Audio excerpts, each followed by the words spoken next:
Hello friends, എല്ലാവർക്കും നമസ്കാരം. സുഹൃത്തുക്കളെ, ഇന്ന് നമ്മളുടെ ടോപ്പിക്ക് വളരെ ഇമ്പോർട്ടൻ്റ് ആയിട്ടുള്ളൊരു ടോപ്പിക്കാണ്. ഇന്ത്യയെ സംബന്ധിച്ച് നമ്മളുടെ സൈനികപരമായിട്ടുള്ള അല്ലെങ്കിൽ സൈനിക മേഖലയുമായി ബന്ധപ്പെട്ട ഒരു വിഷയമാണ് നമ്മളിന്ന് സംസാരിക്കുന്നത്. സൈനിക മേഖലയുമായി എന്ന് പറയുമ്പോൾ നമ്മളുടെ ഇന്ത്യ നിർമ്മിത ആയുധം ഇന്ന് ഇന്ത്യ പ്രത്യേകിച്ച് പ്രതിരോധ നിർമ്മാണ മേഖലയിൽ വളരെ ശക്തമായിട്ടുള്ള പുരോഗതികൾ അല്ലെങ്കിൽ നമുക്ക് കാര്യമായിട്ടുള്ള പ്രോഗ്രസ് ഈ മേഖലയിൽ ഉണ്ടായിക്കൊണ്ടിരിക്കുകയാണ്. എന്ന് പറഞ്ഞാൽ ഇന്ത്യയുടെ ഡിഫൻസ് പ്രൊഡക്ഷനും അതുപോലെ തന്നെ നമ്മളുടെ എക്സ്പോർട്ടും കയറ്റുമതിയും വളരെ വർദ്ധിച്ചുകൊണ്ടിരിക്കുന്ന ഒരു കാലഘട്ടത്തിൽ കൂടെയാണ് ഇപ്പോൾ പോയിക്കൊണ്ടിരിക്കുന്നത്. ഇന്ത്യയെ സംബന്ധിച്ച് വളരെ ഇമ്പോർട്ടൻ്റ് ആണ്. കാരണം നമ്മൾ ആഭ്യന്തരമായിട്ട് നമ്മളുടെ സൈനികപരമായിട്ടുള്ള ആയുധ നിർമ്മാണ ശേഷികൾ അത് എല്ലാ മേഖലയിലും ഏറ്റവും ഉയർന്ന മേഖല മുതൽ എന്ന് വെച്ചാൽ ഏറ്റവും നമ്മളിന്ന് ലോകത്തിൽ കണക്കാക്കപ്പെടുന്നത്, അതായത് ഈ ഫൈറ്റർ എയർക്രാഫ്റ്റ് മുതൽ, ഇപ്പോൾ ഫൈറ്റർ എയർക്രാഫ്റ്റ് നമുക്ക് അഡ്വാൻസ്ഡ് ആയിട്ടുള്ള സ്റ്റെൽത്ത് എയർക്രാഫ്റ്റ് മുതൽ താഴോട്ടുള്ള എല്ലാ ആയുധങ്ങളും തീർച്ചയായിട്ടും നിർമ്മിച്ചെടുക്കുവാൻ കഴിവുള്ള ഒരു രാജ്യമായിട്ട് ഇന്ത്യ മാറുക എന്നുള്ളത് ഇന്ത്യയെ സംബന്ധിച്ച് വളരെ പ്രധാനപ്പെട്ടൊരു വിഷയമായി മാറിയിരിക്കുകയാണ്. അപ്പോൾ ഇത്രയും സ്വാതന്ത്ര്യം കിട്ടിയിട്ട് ഇത്രയും 75 വർഷം അല്ലെങ്കിൽ 80 വർഷത്തിനോട് നമ്മൾ അടുക്കുമ്പോഴും നമുക്ക് ഈ ഒരു മേഖലയിൽ മാറ്റങ്ങളും നമുക്ക് പ്രോഗ്രസ്സൊക്കെ ഉണ്ടാക്കിയെടുക്കാൻ സാധിച്ചിട്ടുണ്ട്. പക്ഷേ അതത്ര കാര്യമായിട്ടുള്ള ഇത്രയും വർഷം നമ്മൾ കടന്നു പോയി ഒരു രാജ്യമെന്ന രീതിയിൽ നമ്മൾ നോക്കുമ്പോൾ തീർച്ചയായിട്ടും അതിനകത്തിൽ ഒത്തിരി ഷോർട്ട് കമ്മിങ്സ്, കുറവുകൾ നമ്മൾ നേരിടുന്നുണ്ട്. അത് തീർച്ചയായിട്ടും ഇവിടെ ഭരണ സംവിധാനത്തിൻ്റെയും അതിന് നേതൃത്വം കൊടുത്ത ആൾക്കാരുടെയൊക്കെ തന്നെ പ്രശ്നങ്ങളാണ് എന്നുള്ളതിൽ അതിപ്പോൾ രാഷ്ട്രീയ പാർട്ടി ഒന്നുമല്ല നമ്മൾ പറയുന്നത്. ഇന്ത്യ ഭരിച്ചിരുന്ന അല്ലെങ്കിൽ ആ ഒരു ഭരണ തലപ്പത്ത് ആ ഭരണ നേതൃത്വങ്ങൾ, ആ ഭരണ സംവിധാനങ്ങൾ അവരെയൊക്കെ തന്നെ കുഴപ്പമാണ്. കാരണം ഒരു രാജ്യത്തെ ഇങ്ങനെ ഈ ഒരു അവസ്ഥയിൽ തന്നെ തളച്ചിട്ടുകൊണ്ട് മുന്നോട്ട് പോയിക്കൊണ്ടിരുന്നത് എന്നുള്ളത്. അതിനകത്തിലൊക്കെ മാറ്റങ്ങൾ ഉണ്ടാകുന്നുണ്ട്. കാരണം ഇന്ത്യക്ക് തീർച്ചയായിട്ടും മാറിയേ പറ്റത്തുള്ളൂ.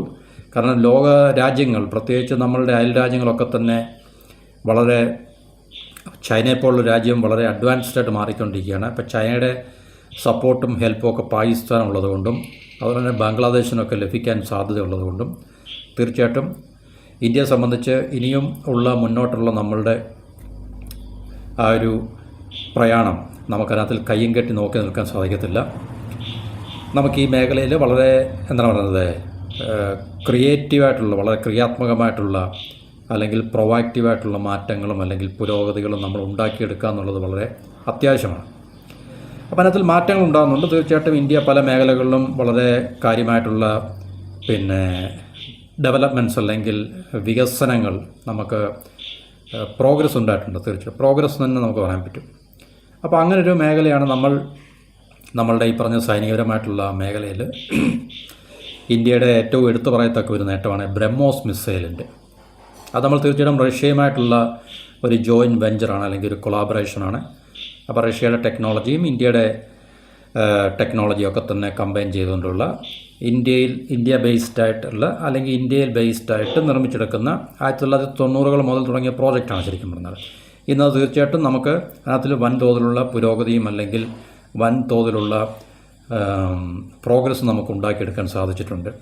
അപ്പോൾ അത് തീർച്ചയായിട്ടും ഇന്ന് നമുക്കൊരു ഓപ്പറേഷൻ സിന്ദൂർ സമയത്തൊക്കെ നമുക്ക് കാര്യമായിട്ട് പാകിസ്ഥാനെ ആക്രമിക്കുവാനും അവർക്ക് കൂടുതൽ പരിക്കേൽപ്പിക്കാനൊക്കെ തന്നെ ബ്രഹ്മോസ് മിസൈലിന് കഴിഞ്ഞു. അതിനുശേഷം ഈ ബ്രഹ്മോസ് മിസൈലിന് തീർച്ചയായിട്ടും പല രാജ്യങ്ങളും ഉറ്റുനോക്കിക്കൊണ്ടിരിക്കുകയാണ് ഇന്ത്യയിൽ നിന്നും ഈ ഒരു വെപ്പൺ സിസ്റ്റം അത് കരസ്ഥമാക്കാൻ വേണ്ടി.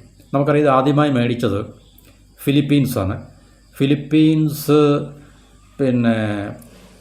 എന്ന് പറഞ്ഞാൽ സൗത്ത് ഈസ്റ്റ് ഏഷ്യൻ രാജ്യമാണ്. ഈ സൗത്ത് ഈസ്റ്റ് ഏഷ്യൻ രാജ്യം എന്ന് പറയുമ്പോൾ ചൈനയിൽ നിന്നും വലിയ രീതിയിലുള്ള പ്രശ്നങ്ങൾ നേരിടുന്ന രാജ്യങ്ങളാണ് ഈ പറഞ്ഞ ഫിലിപ്പീൻസും അങ്ങനെയുള്ള മറ്റു പല രാജ്യങ്ങളും വന്നല്ലോ. അപ്പോൾ ഈ ഫിലിപ്പൈൻസാണ് നമ്മളിൽ നിന്ന് ഈ പറഞ്ഞ ബ്രഹ്മോസ് മിസൈൽ ആദ്യമായി അവർ വാങ്ങിക്കുന്നൊരു രാജ്യം എന്ന് പറഞ്ഞു കഴിഞ്ഞാൽ. അതിനുശേഷം വിയറ്റ്നാം, ഇന്തോനേഷ്യ, ഈ രണ്ട് രാജ്യങ്ങളും അത് ഏകദേശം ഈ ബ്രഹ്മോസ് മിസൈലിൻ്റെ ഡീല് ഫൈനലൈസ് ചെയ്ത് വരികയാണ്. ഇനിയിപ്പോൾ നമുക്ക് ഈ ഒരു ടോപ്പിക്ക് നമുക്ക് സംസാരിക്കാനുള്ളതാണെങ്കിൽ ഇപ്പോൾ നമുക്ക് ലേറ്റസ്റ്റായിട്ട് അറിയാൻ സാധിക്കുന്നത് UAE, അതായത് നമ്മളുടെ യുണൈറ്റഡ് അറബ് എമിറേറ്റ്സ്, ഇന്ത്യയിൽ നിന്നും ഈ ബ്രഹ്മോസ് മിസൈലും അതുപോലെ തന്നെ വേറൊരു എയർ ഡിഫൻസ് സിസ്റ്റം, അതായത് ഈ സൂപ്പർസോണിക് മിസൈൽ സിസ്റ്റവും അതുപോലെ തന്നെ ഒരു ഡിഫൻസ് സിസ്റ്റം, എയർ ഡിഫൻസ് സിസ്റ്റവും വാങ്ങിക്കുവാൻ താല്പര്യപ്പെടുന്നു. അപ്പോൾ ആ താല്പര്യത്തിൻ്റെ അടിസ്ഥാനത്തിൽ ഇന്ത്യൻ ഗവൺമെൻറ്റും UAE ഗവൺമെൻറ്റും തമ്മിൽ അതിനുള്ള ചർച്ചകൾ നടക്കുന്നുണ്ട്, അല്ലെങ്കിൽ സജീവമായി നടക്കുന്നുണ്ടെന്നാണ് നമുക്ക് അറിയാൻ സാധിക്കുന്നത്.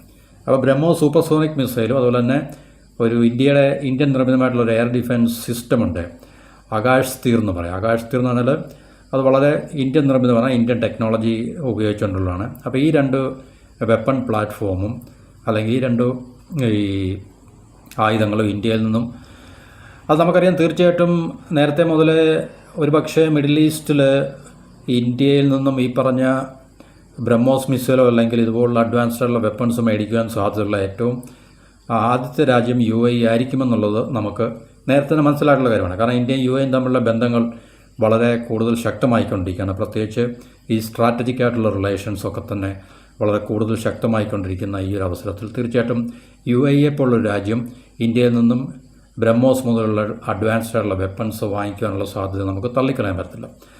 പക്ഷേ ഇന്ത്യയുടെയും UAEയുടെയും ഒഫീഷ്യൽസ് ഒന്നും തന്നെ, അല്ലെങ്കിൽ ഔദ്യോഗികമായിട്ട് ഇതിനൊരു കൃത്യമായിട്ടുള്ളൊരു എന്താ പറയുന്നത്, അവരുടെ ഭാഗത്തുനിന്നൊരു പ്രസ്താവനയോ അല്ലെങ്കിൽ അവരുടെ കമൻറ്റുകളൊന്നും ഉണ്ടായിട്ടില്ല. പക്ഷേ അത് തീർച്ചയായിട്ടും സമീപ ഭാവിയിൽ ഇത് നമുക്ക് പ്രതീക്ഷിക്കാമെന്നാണ് മനസ്സിലാക്കാൻ സാധിക്കുന്നത്. അപ്പോൾ UAE പറഞ്ഞ ഇന്ത്യയിൽ നിന്നും ഈ ഡിഫൻസ് എക്യുപ്മെൻറ്റ് വാങ്ങിക്കുന്ന, അല്ലെങ്കിൽ ഇതുപോലുള്ള ഡിഫൻസ് എക്യുപ്മെൻറ്റ് വാങ്ങിക്കുന്നതിൻ്റെ പ്രധാന ഒരു ഉദ്ദേശം എന്ന് പറഞ്ഞു കഴിഞ്ഞാൽ തീർച്ചയായിട്ടും ഇന്ത്യയുമായിട്ടുള്ള ബന്ധങ്ങൾ കൂടുതൽ ശക്തമായി എന്നുള്ളത് കൊണ്ട് മാത്രമല്ല, കാരണം ഇന്ത്യൻ വെപ്പൺ സിസ്റ്റത്തിൽ അതിൻ്റെ ക്വാളിറ്റിയിലും അല്ലെങ്കിൽ അതിൻ്റെ പ്രിസിഷനിലും അല്ലെങ്കിൽ ഫയർ പവറിലും ഒക്കെ തന്നെ അവർക്ക് ഈ പറഞ്ഞ ഒരു വിശ്വാസമുള്ളതുകൊണ്ടായിരിക്കുമല്ലോ തീർച്ചയായിട്ടും നമ്മൾ വെപ്പൺസ് മറ്റൊരു രാജ്യത്ത് നിന്ന് വാങ്ങിക്കുന്നത്. ഇപ്പോൾ ബന്ധങ്ങൾ രണ്ട് രാജ്യങ്ങൾ തമ്മിലുണ്ട് എന്ന് പറഞ്ഞിട്ട് കാര്യമില്ല. പക്ഷേ വെപ്പൺ സിസ്റ്റവും അവർ ഉൽപ്പാദിപ്പിക്കുന്ന നിർമ്മിക്കുന്ന വെപ്പൺ സിസ്റ്റവും വാങ്ങിക്കാൻ ഉദ്ദേശിക്കുന്ന രാജ്യത്തിന് എല്ലാ രീതിയിലും സഹായകരമായിരിക്കണം. അല്ലെങ്കിൽ തീർച്ചയായിട്ടും അത് ഇപ്പോൾ രണ്ട് രാജ്യങ്ങൾ തമ്മിൽ നല്ല സൗഹൃദം ഉണ്ട് എന്ന് പറഞ്ഞ് ഒരുപക്ഷെ അങ്ങനെ വെപ്പൺ സിസ്റ്റം വാങ്ങിക്കണമെന്നുള്ളത്. ഇപ്പോൾ ചൈനയുമായിട്ട് സൗഹൃദം ഉള്ള പല രാജ്യങ്ങളുണ്ടായിരിക്കും. പക്ഷേ ചൈനയുടെ വെപ്പൺ സിസ്റ്റം ഒന്നും ഇപ്പോഴും പൂർണ്ണമായും വിശ്വസിക്കാത്ത പല രാജ്യങ്ങളുണ്ട്. ചൈന ഏറ്റവും കൂടുതൽ ആയുധങ്ങൾ കയറ്റുമതി ചെയ്യുന്നത് പാകിസ്ഥാനിലേക്കാണ്. അതുകൊണ്ട് തീർച്ചയായിട്ടും ചൈന ഉൽപ്പാദിപ്പിക്കുന്ന നല്ലൊരു ശതമാനം വെപ്പൺസും പാകിസ്ഥാൻ, കാരണം പാകിസ്ഥാൻ്റെ മിലിറ്ററി അല്ലെങ്കിൽ പാകിസ്ഥാൻ ഉപയോഗിക്കുന്ന അല്ലെങ്കിൽ അവർ ഇറക്കുമതി ചെയ്യുന്ന ആയുധങ്ങൾ 80% ചൈനയിൽ നിന്നാണ് എന്നാണ് നമുക്ക് മനസ്സിലാക്കാൻ സാധിക്കുന്നത്. അപ്പോൾ ചൈന നിർമ്മിക്കുന്ന ആയുധങ്ങളുടെ നല്ലൊരു ശതമാനം പാകിസ്ഥാനാണ് കൺസ്യൂം ചെയ്യുന്നത്, പാകിസ്ഥാനാണ് ഇമ്പോർട്ട് ചെയ്യുന്നത്. മറ്റ് പല രാജ്യങ്ങളും ചൈനയിൽ നിന്ന് ആയുധങ്ങൾ വാങ്ങിക്കുന്നുണ്ടെങ്കിൽ തന്നെയും തീർച്ചയായിട്ടും ഈ പറഞ്ഞ മേജർ എക്സ്പോർട്ട് വെപ്പൺസ് മാനുഫാക്ചറേഴ്സ് ആയിട്ടുള്ള ഇപ്പോൾ America, France, Russia, even Israel, Britain, Germany അല്ലെങ്കിൽ ഇതുപോലുള്ള രാജ്യങ്ങളൊക്കെ തന്നെ ചൈനയ്ക്ക് നല്ലൊരു ഗ്ലോബൽ ആംസ് എക്സ്പോർട്ടിൽ നല്ലൊരു സ്ഥാനമുണ്ട്. എന്നിരുന്നാൽ തന്നെയും തീർച്ചയായിട്ടും ചൈനയുടെ വെപ്പൺസ് ഒട്ടനവധി രാജ്യങ്ങൾ, പ്രധാനപ്പെട്ട രാജ്യങ്ങളൊന്നും തന്നെ ഒരിക്കലും നമുക്ക് എടുത്തു പറയത്തക്ക രാജ്യങ്ങളൊന്നും തന്നെ ചൈനയുടെ വെപ്പൺസ് ഉപയോഗിക്കുന്നത് നമുക്കറിവില്ല. പാകിസ്ഥാനാണ് അവരുടെ ഏറ്റവും പ്രധാനപ്പെട്ട ഒരു മേജർ എക്സ്പോർട്ടിംഗ് ഡെസ്റ്റിനേഷൻ എന്ന് പറഞ്ഞു കഴിഞ്ഞാൽ. അപ്പോൾ ഈ പറഞ്ഞ UAE കൂടുതൽ അവരുടെ ആയുധങ്ങൾ ഇന്ത്യയെപ്പോലുള്ള ഒരു രാജ്യത്തു നിന്ന് വാങ്ങിക്കുന്ന, പ്രത്യേകിച്ച് ഓപ്പറേഷൻ സിന്ധുവിൽ നമുക്ക് ഇതിൻ്റെ ഇഫക്റ്റീവ്നെസ് അല്ലെങ്കിൽ ഇതിൻ്റെ ശക്തിയൊക്കെ നമുക്ക് തെളിയിക്കാൻ സാധിച്ചു എന്നുള്ളത് വളരെ ഇമ്പോർട്ടൻ്റ് ആണ്. അപ്പോൾ ഇപ്പോൾ വളരെ സമീപ സമയത്ത് ഗൾഫിലുണ്ടായിട്ടുള്ള അല്ലെങ്കിൽ മിഡിൽ ഈസ്റ്റിലുണ്ടായിട്ടുള്ള ഇറാനും ഇസ്രായേലും തമ്മിലുള്ള യുദ്ധത്തിൽ ഇറാനിൽ നിന്ന് ഏറ്റവും കൂടുതൽ തിരിച്ചടികൾ ഏറ്റുവാങ്ങിയ രാജ്യമായിരുന്നു UAE എന്ന് പറഞ്ഞാൽ. എന്നുവെച്ചാൽ ഇറാൻ ഏറ്റവും കൂടുതൽ ആയിരക്കണക്കിന് ഡ്രോണുകളും മിസൈലുകളും ഫയർ ചെയ്ത് അറ്റാക്ക് ചെയ്തത് UAE ആയിരുന്നു. അപ്പോൾ തീർച്ചയായിട്ടും UAEക്ക് ഇപ്പം നമുക്കറിയാം, ഇപ്പോൾ ഒരു യുദ്ധം ഒരിടത്തുണ്ടായി സമാധാനം ഉണ്ടായിക്കഴിഞ്ഞാൽ തന്നെയും തീർച്ചയായിട്ടും അതിൻ്റെ ഭവിഷ്യത്തുകൾ അനുഭവിച്ച രാജ്യങ്ങൾ ഇല്ല. നമുക്കറിയാം ഇപ്പോൾ ഇന്ത്യയും പാകിസ്ഥാനും തമ്മിൽ യുദ്ധം ഉണ്ടായി വീണ്ടും സമാധാനം ഉണ്ടായെങ്കിൽ തന്നെ, പീസ് ടോക്കിൽ കൂടെ സമാധാന ചർച്ചകളിൽ കൂടെ യുദ്ധം അവസാനിച്ചുവെങ്കിൽ തന്നെയും ഇരു രാജ്യങ്ങളും തീർച്ചയായിട്ടും കയ്യും കെട്ടി നിൽക്കത്തില്ല. അവർ കൂടുതൽ ആയുധങ്ങൾ വാങ്ങിക്കൂട്ടുകയും കൂടുതൽ മെച്ചപ്പെട്ട ആയുധങ്ങൾ കിട്ടാവുന്നത് ലഭ്യമാകുന്നതൊക്കെ അവർ വാങ്ങി അവരുടെ സേനയെ സജ്ജമാക്കുവാൻ എപ്പോഴും പ്രതിജ്ഞാബദ്ധമാണ് ഈ എല്ലാ രാജ്യങ്ങളും തമ്മിൽ. അപ്പോൾ ആലിപ്പോൾ യുദ്ധം അവസാനിച്ചു എന്നിരുന്നാൽ തന്നെ ഇനിയും ഭാവിയിൽ ഒരു യുദ്ധം ഇപ്പോൾ ഇറാനുമായിട്ടല്ലെങ്കിൽ തന്നെ മറ്റേതെങ്കിലും ഒരു രാജ്യമായിട്ട് ഇനിയൊരു യുദ്ധം ഉണ്ടാവുകയാണെങ്കിൽ തന്നെയും സമാനമായിട്ടുള്ള സാഹചര്യങ്ങളായിരിക്കും ഉണ്ടാകാൻ പോകുന്നത്. കാരണം ഡ്രോണുകളും അതുപോലെ തന്നെ മിസൈലുകളൊക്കെ തന്നെ ആയിരിക്കും ഇനിയുള്ള യുദ്ധങ്ങളെ കൂടുതൽ നിർണായകമായിട്ട് സ്വാധീനിക്കാൻ പോകുന്ന കാര്യങ്ങളാണല്ലോ. അപ്പോൾ എല്ലാ രാജ്യത്തെ സംബന്ധിച്ച് എയർ ഡിഫൻസ് വളരെ ഇമ്പോർട്ടൻ്റ് ആയിട്ടുള്ള കാര്യമാണ്. അതുപോലെ തന്നെ തീർച്ചയായിട്ടും നമുക്ക് കൗണ്ടർ അറ്റാക്ക് ചെയ്യാൻ നമ്മുടെ പക്കൽ ഇതുപോലെ അഡ്വാൻസ്ഡ് ആയിട്ടുള്ള മിസൈൽസും സൂപ്പർസോണിക് മിസൈൽസും ഒക്കെ ഡ്രോണുകളും അഡ്വാൻസ്ഡ് ഡ്രോണുകളും ഒക്കെ തന്നെ വളരെ അത്യാവശ്യമായിട്ട് എല്ലാ സേനയ്ക്കും, പ്രത്യേകിച്ച് യുദ്ധം നേരിടാൻ സാധ്യതയുള്ള റീജിയനിലുള്ള രാജ്യങ്ങളൊക്കെ തന്നെ അവരുടെ സേനയുടെ ആ ഒരു നേരത്തെ ഉണ്ടായിരുന്ന ട്രഡീഷണൽ ആയിട്ട് അല്ലെങ്കിൽ ഇതുവരെ കണ്ടുപോയിരുന്ന ഒരു കാഴ്ചകൾ നമുക്ക് അതിനകത്ത് നിന്ന് വ്യത്യസ്തമായിട്ട് ഉള്ള ഒരു രീതിയിലേക്ക് ഇനിയും ലോകത്തുള്ള രാജ്യങ്ങളെല്ലാം തന്നെ അവരുടെ ഈ സേനയുമായി ബന്ധപ്പെട്ട അവരുടെ എന്താ പറയുന്നത് മിലിറ്ററി ആ ഒരു അപ്രോച്ചസ്, കാരണം പഴയ യുദ്ധ രീതികൾ കൊണ്ട് ഇനിയും കാരണം അത് റഷ്യ യുക്രൈൻ യുദ്ധത്തിൽ കൂടെയും ഇറാൻ ഇസ്രായേൽ യുദ്ധത്തിൽ കൂടെയും ഇപ്പോൾ ലോകത്തിനത് കൂടുതൽ മനസ്സിലായിക്കൊണ്ടിരിക്കും. അപ്പോൾ ഇന്ത്യ ആയാലും ശരി തീർച്ചയായിട്ടും ഇനിയും നമുക്ക് ഭാവിയിൽ പാകിസ്ഥാനുമായിട്ടൊരു യുദ്ധം ഉണ്ടാകുകയാണെങ്കിൽ ഈ ഓപ്പറേഷൻ സിന്ധുവിൽ തന്നെ നമുക്ക് നൂറുകണക്കിന് പാകിസ്ഥാൻ്റെ ഡ്രോണുകളുടെ അറ്റാക്കുകൾ നമ്മൾ നേരിടേണ്ടി വന്നു. പക്ഷേ നമുക്കത് ഫലപ്രദമായിട്ട്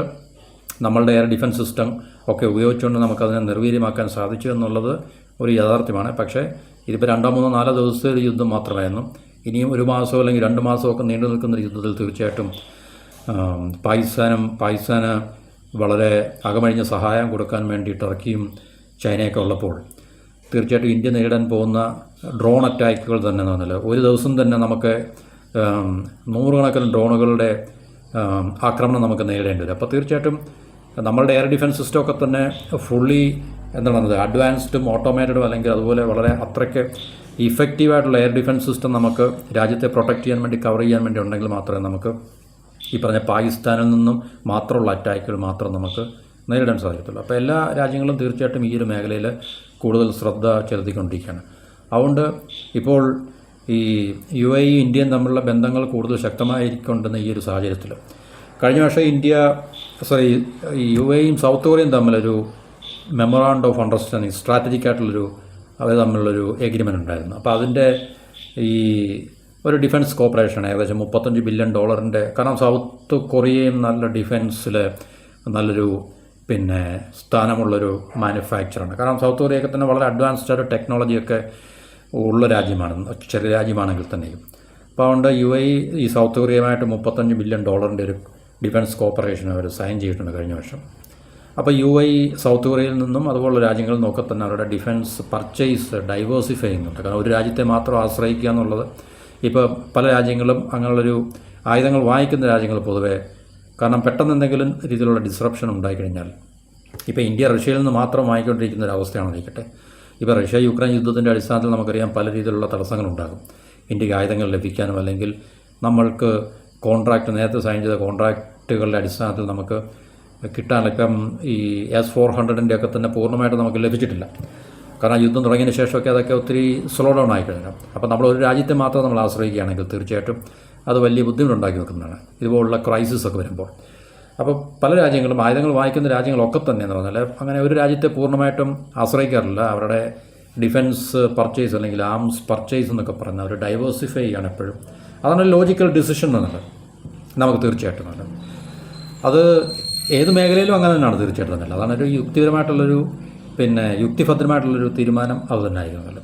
അപ്പോൾ UAE സംബന്ധിച്ച് പറഞ്ഞാൽ അപ്പോൾ അവർ ഇന്ത്യയുമായിട്ടുള്ള ഈ സ്ട്രാറ്റജിക് റിലേഷൻസും ഇക്കണോമിക് റിലേഷൻസും ഒക്കെ തന്നെ കൂടുതൽ ശക്തിപ്പെടുത്തുകയും അല്ലെങ്കിൽ കൂടുതൽ ആഴത്തിലേക്ക് പോയിക്കൊണ്ടിരിക്കുന്നൊരു സാഹചര്യമാണ് നമുക്ക് ഇപ്പോൾ കണ്ടുകൊണ്ടിരിക്കുന്നത്. ഈ അടുത്ത സമയത്ത് തന്നെ ഇന്ത്യയും UAEയും തമ്മിൽ ഇതുപോലെ തന്നെ സ്ട്രാറ്റജിക് ആയിട്ടുള്ളൊരു തന്ത്രപരമായിട്ടുള്ള ഒരു എഗ്രിമെൻ്റ് അല്ലെങ്കിൽ ഒരു കരാറിൽ നമ്മൾ ഒപ്പിട്ടിരുന്നു. അതുകൊണ്ട് തീർച്ചയായിട്ടും ഇന്ത്യയിൽ നിന്ന് അവർ ആയുധങ്ങൾ വാങ്ങിക്കാനുള്ള സാധ്യതകൾ, ഈ കൂടുതൽ ആയുധങ്ങൾ വാങ്ങിക്കാനുള്ള സാധ്യതകൾ നമുക്ക് തെളിഞ്ഞു കാണുന്നുണ്ട്. അപ്പോൾ ഇന്ത്യയെ സംബന്ധിച്ച് ഇന്ത്യയുടെ ഡിഫൻസ് എക്സ്പോർട്ടും അതുപോലെ തന്നെ നമുക്ക് വർദ്ധിപ്പിക്കുവാൻ ഇപ്പം നമുക്കറിയാം ഒരു രാജ്യം പ്രധാനപ്പെട്ടെന്ന് പറഞ്ഞൊരു രാജ്യം ഇപ്പം ഇന്ത്യയിൽ നിന്ന് ആയുധം വാങ്ങിക്കുകയാണെന്ന് പറയുമ്പോൾ മിഡിൽ ഈസ്റ്റിൽ നിന്നും മറ്റു രാജ്യങ്ങളൊക്കെ തന്നെ, കാരണം അത് പിന്തുടരാനോ അല്ലെങ്കിൽ ഏതെങ്കിലുമൊക്കെ രാജ്യങ്ങൾ ഇപ്പോൾ UAE കഴിഞ്ഞാൽ സൗദിയോ അല്ലെങ്കിൽ ഖത്തറോ അല്ലെങ്കിൽ അതുപോലുള്ള രാജ്യങ്ങളൊക്കെ തന്നെ ഇന്ത്യയുമായിട്ട് ബന്ധം വളരെ ഊഷ്മളമായിട്ടുള്ള ബന്ധമുള്ള രാജ്യങ്ങളൊക്കെ തന്നെ തീർച്ചയായിട്ടും ഓൾറെഡി ഇന്ത്യയും സൗദിയും ഇന്ത്യയും യു എയും തമ്മിലുണ്ട്, ഇല്ലെന്ന് പറയാനില്ല. കാരണം പക്ഷേ അഡ്വാൻസ്ഡ് ആയിട്ടുള്ള ഇതുള്ള വെപ്പൺ സിസ്റ്റം ഒന്നും ഇതുവരെ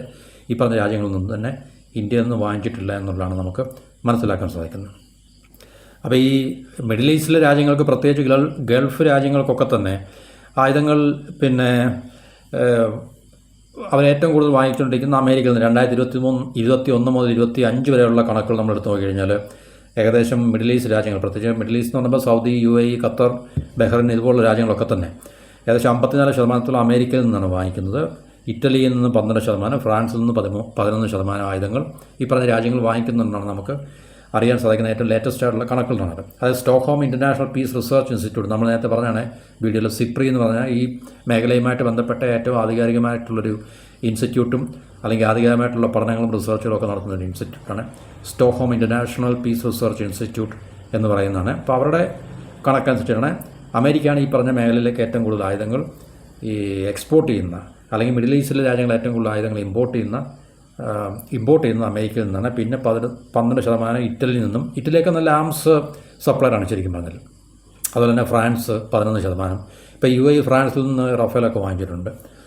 അപ്പോൾ ഇങ്ങനെയാണ് പല രാജ്യങ്ങളും അവരുടെ ആംസിൻ്റെ റിക്വയർമെൻറ്റ്സ് ഡൈവേഴ്സിഫൈ ചെയ്ത് നമുക്ക്, അതെന്ന് വെച്ചാൽ പല രാജ്യങ്ങളിൽ നിന്ന് അവർ വാങ്ങിക്കുന്നുണ്ട്. ഒരു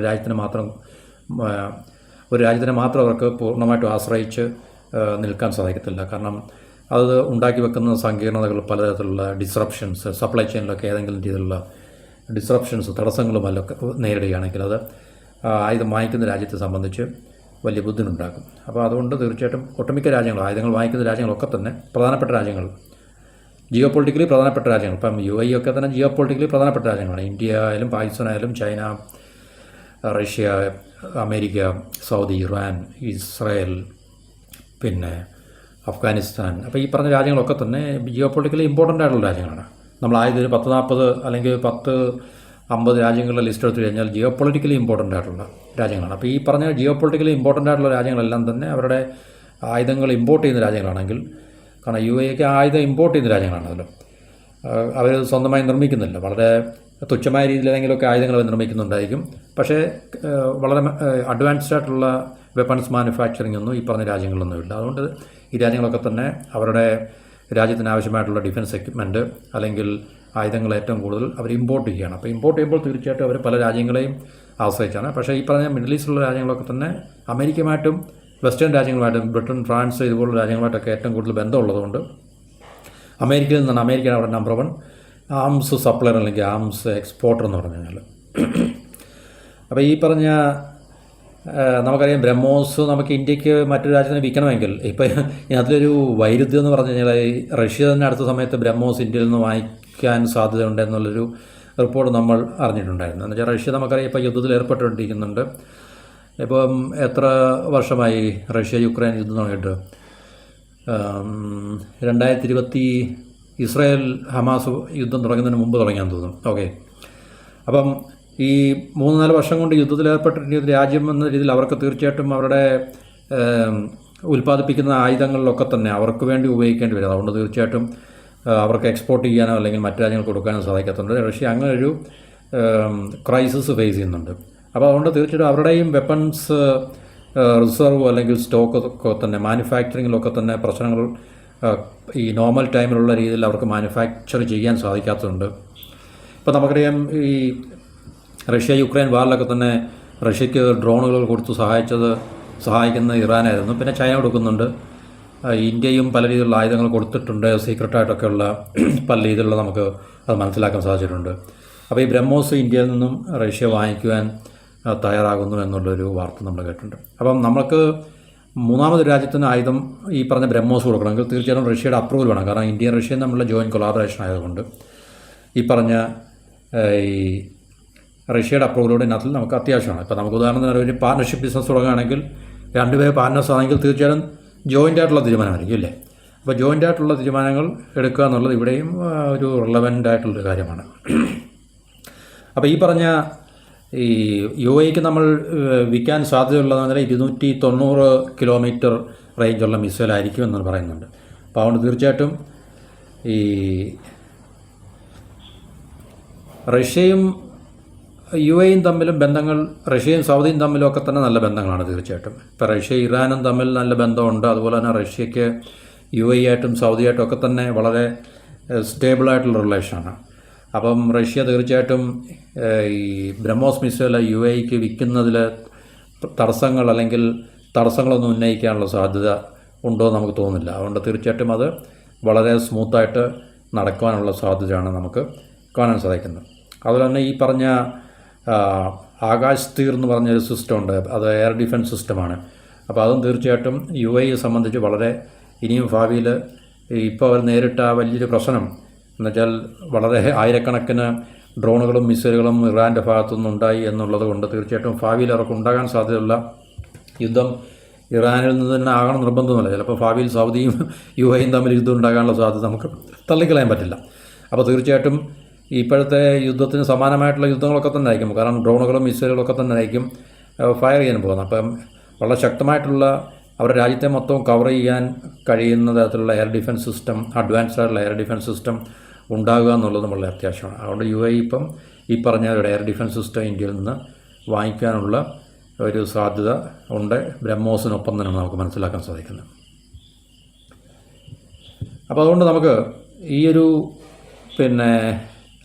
ചുവടുവയ്പ് അല്ലെങ്കിൽ ഈ ഒരു മാറ്റം ഗൾഫിൽ പൊതുവേ നമ്മൾ ഇപ്പം ചൈനയെ സംബന്ധിച്ചും ഈ പറഞ്ഞ രാജ്യങ്ങളുമായിട്ടൊക്കെ വളരെ മെച്ചപ്പെട്ട ബന്ധങ്ങളാണ്.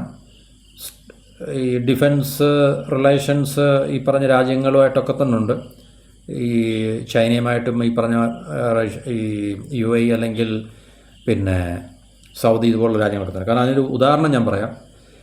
ഈ ബൈഡൻ പ്രസിഡൻ്റ് ആയിരുന്ന സമയത്ത് UAE അമേരിക്കയിൽ നിന്ന് F-35 വാങ്ങിക്കാനുള്ള ഒരു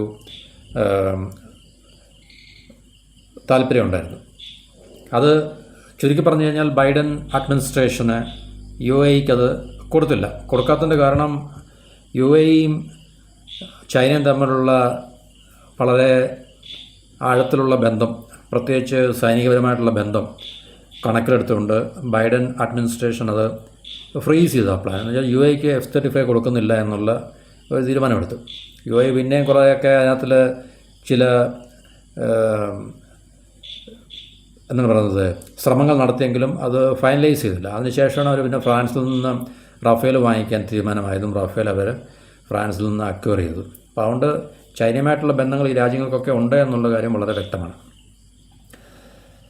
അപ്പോൾ ഇത് നമുക്ക് തീർച്ചയായിട്ടും UAE സംബന്ധിച്ച് അമേരിക്കയുടെ എയർ ഡിഫൻസ് സിസ്റ്റവും അല്ലെങ്കിൽ അവരുടെ മിസൈൽ സിസ്റ്റവും ഒക്കെ തന്നെയാണ് UAE ഉപയോഗിക്കുന്നത്. കാരണം ഏറ്റവും കൂടുതൽ ആയുധങ്ങൾ വാങ്ങിക്കുന്നത് അമേരിക്കയിൽ നിന്നാണ് നമ്മൾ നേരത്തെ പറഞ്ഞു കഴിഞ്ഞു. അതുകൊണ്ട് US-ൻ്റെ തേർഡ് പാട്രിയോട്ട് സിസ്റ്റം ഒക്കെ തന്നെ ഈ UAEക്കും അല്ലെങ്കിൽ മറ്റ് ഈ പറഞ്ഞ മിഡിൽ ഈസ്റ്റിലെ രാജ്യങ്ങൾക്കൊക്കെ തന്നെ അതിൻ്റെ പ്രൊട്ടക്ഷൻ ഉണ്ട്.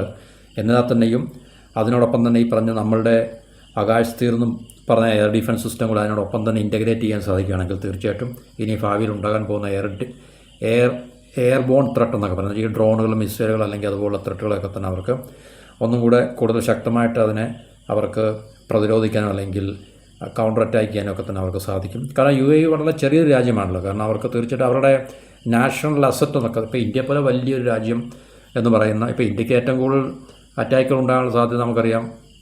പാകിസ്ഥാൻ്റെയും ചൈനയുടെയൊക്കെ ജിയോഗ്രഫി നമ്മൾ നോക്കിക്കഴിഞ്ഞാൽ അപ്പോൾ ഇന്ത്യക്ക് വേണമെങ്കിൽ ഇന്ത്യയെ പോലെ ജിയോഗ്രഫിയുള്ള രാജ്യത്തിന് നമ്മളുടെ നാഷണൽ അസറ്റ്, മിലിറ്ററി അസറ്റൊക്കെ വേണമെങ്കിൽ തെക്കൻ ഭാഗത്തൊക്കെ നീക്കി കഴിഞ്ഞാൽ നമുക്ക് പ്രൊട്ടക്റ്റ് ചെയ്യാൻ സാധിക്കും. ഇപ്പോൾ UAE പോലുള്ള ചെറിയ രാജ്യം അതിനൊന്നും അത് സാധിക്കത്തില്ല. അപ്പോൾ തീർച്ചയായിട്ടും അവർ അറ്റാക്ക് ചെയ്യപ്പെടുകയാണെങ്കിൽ തീർച്ചയായിട്ടും അവരുടെ രാജ്യത്തിൻ്റെ ഈ നാഷണൽ അസറ്റ് അവരുടെ മിലിറ്ററി സൈറ്റുകൾ, മിലിറ്ററി ബേസുകൾ, അവരുടെ ഓയിൽ മാനുഫാക്ചറിങ് സെൻറ്റേഴ്സ് അല്ലെങ്കിൽ അങ്ങനെയൊക്കെയുള്ളതാണ് നാഷണൽ അസറ്റ് എന്നുള്ള പറയുന്നത്. പ്രധാനപ്പെട്ട നമ്മളുടെ ഒരു രാജ്യത്തിൻ്റെ നാഷണൽ അസറ്റ്. അപ്പോൾ അതിനെയൊക്കെ പ്രൊട്ടക്റ്റ് ചെയ്യുക എന്നുള്ളത് ചെറിയ രാജ്യമായതുകൊണ്ട് തീർച്ചയായിട്ടും വളരെ ക്രൂഷ്യലായിട്ടുള്ളൊരു വിഷയമാണ്. അപ്പോൾ അതുകൊണ്ട് തീർച്ചയായിട്ടും UAE പോലുള്ള രാജ്യത്തിന് വളരെ ശക്തമായിട്ടുള്ള എയർ ഡിഫൻസ് സിസ്റ്റവും അതുപോലെ തന്നെ ഈ പറഞ്ഞ ഈ മിസൈൽ സിസ്റ്റവും ഒക്കെ തന്നെ വളരെ അത്യാവശ്യമാണ് എന്നുള്ളതാണ് നമുക്ക് മനസ്സിലാക്കാൻ സാധിക്കുന്നത്. അപ്പോൾ ഈ ട്രേഡിലും നമ്മളെ പറഞ്ഞ ഈ സാമ്പത്തികമായിട്ടും ഇക്കണോമിക് റിലേഷനും അതുപോലെ തന്നെ ഈ പറഞ്ഞ സ്ട്രാറ്റജിക് റിലേഷനിലും ഒക്കെ തന്നെ ഇന്ത്യയും UAEയും തമ്മിൽ ബന്ധങ്ങൾ വളരെ കൂടുതൽ ശക്തിപ്പെടുത്തിക്കൊണ്ടിരിക്കുകയാണ്. പ്രത്യേകിച്ച് UAEയും ഇസ്രായേലും തമ്മിൽ ബന്ധങ്ങൾ നോർമലൈസ് ചെയ്ത് കഴിഞ്ഞു. അബ്രഹാം അക്കോർഡിൽ കൂടെ ഇരു രാജ്യങ്ങളും വളരെ ശക്തമായിട്ടുള്ള ബന്ധങ്ങളിലേക്ക് പോയിക്കൊണ്ടിരിക്കുകയാണ്.